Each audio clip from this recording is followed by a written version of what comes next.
Hello, Laverne here, and thank you for joining me. May this video be a blessing to you, and may it honor and glorify God in His kingdom. This video is the first in what's going to be made into a playlist, all having to do with pointing out the mistakes that many atheists make when it comes to both, Scripture as well as, in some cases, science.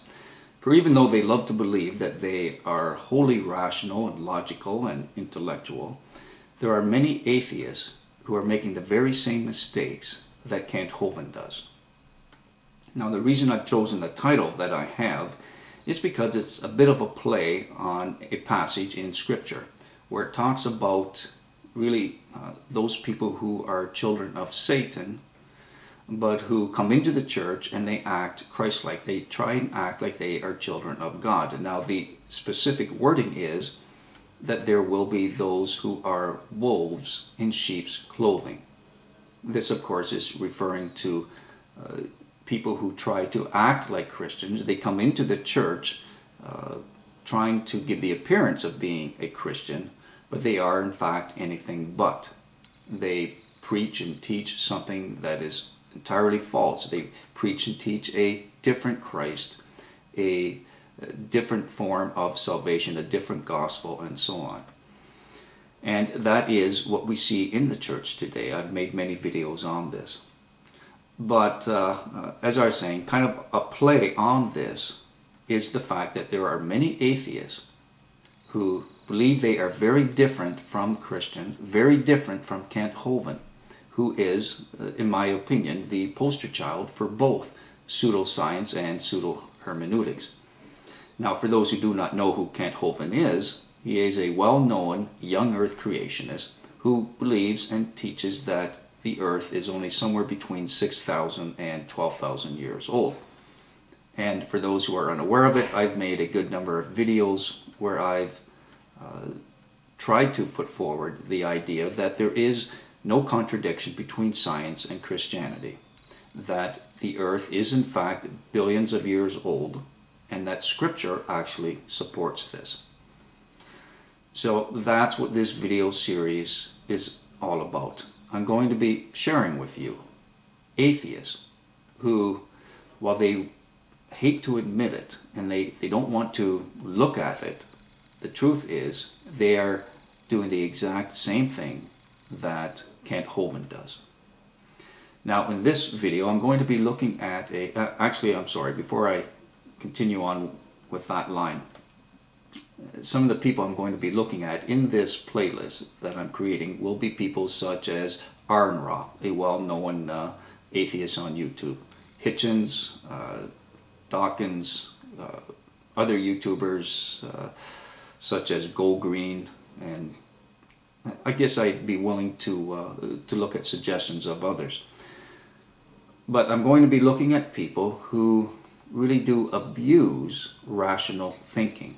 Perhaps they simply look at a statistic and they run with it in one particular direction, trying to give the notion that there is only one way to look at a statistic or set of statistics, to look at a set of information, whether it be scientific or in the form of statistics. Say, for example, just off the top of my head, the statistic of the fact that there are very few atheists in jail, a disproportionate amount of atheists in jail, while atheists love to run with this statistic and try to paint a particular picture.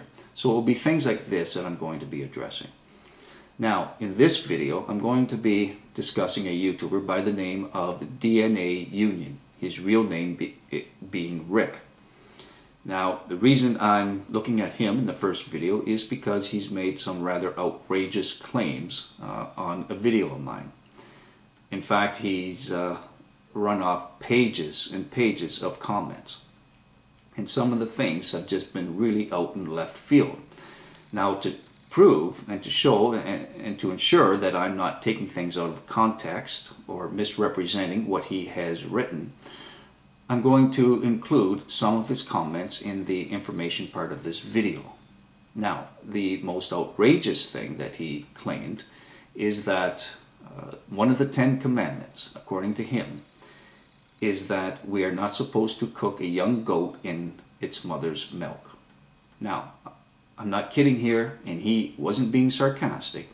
He actually believes that this is one of the 10 commandments. And when I commented about it, he came back to say that it doesn't surprise him that as an atheist he has to teach me about Scripture, and that he's not surprised that I'm unaware that there are a number of sets of 10 commandments, that there's not just the one set but additional sets of the 10 commandments.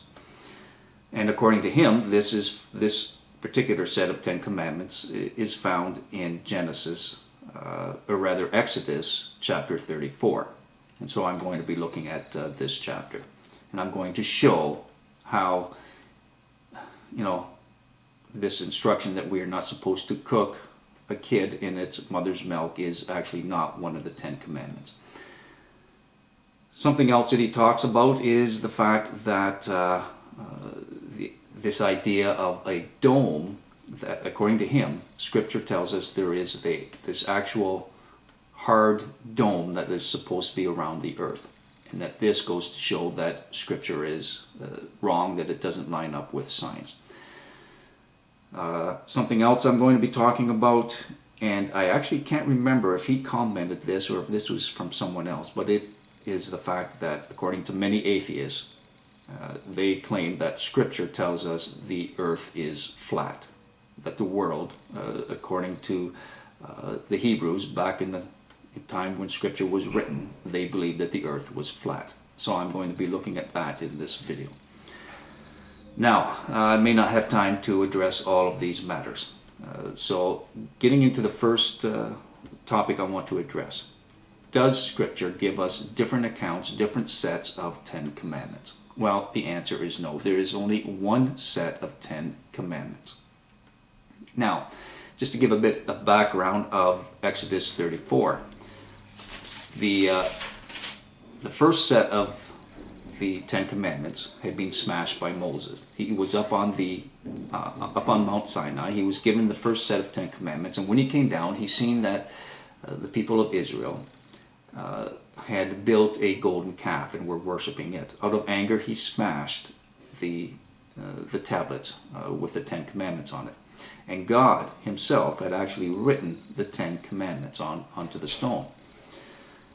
Well, a little while later, God tells Moses he's supposed to go back up to Mount Sinai. While up there, God tells him that he will write the 10 commandments a second time. In fact, I'm going to read from verse 1 of chapter 34. And I'm reading from the New Living Translation. It reads, "Then the Lord told Moses, 'Chisel out 2 stone tablets like the first ones. I will write on them the same words that were on the tablets you smashed.'" So right off the top, God is stating that on these 2 stone tablets, he's going to rewrite exactly what he had on the first set of tablets.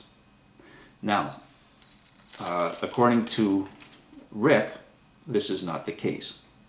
According to Rick, he is citing, there's a bunch of other commandments that are given, and we are told that from God that Moses is supposed to write down all these other things. And Moses is there for 40 days and 40 nights writing down all the commandments of the new covenant.